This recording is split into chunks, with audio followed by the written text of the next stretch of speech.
अस्सलाम वालेकुम। आप देख रहे हैं मेरा यूट्यूब चैनल ऑलराउंडर इमरान। आज आपको हम दिखाते हैं कि ओके का आयरन कनेक्टर कैसे फिट होता है।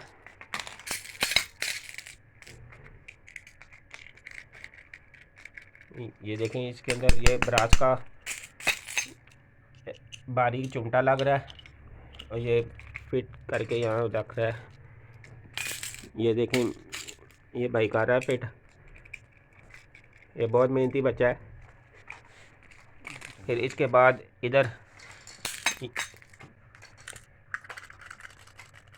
इसको यहाँ पे ये स्क्रू के साथ फिट कर दिया जाता है। फिर इस डब्बे में पैक होगा।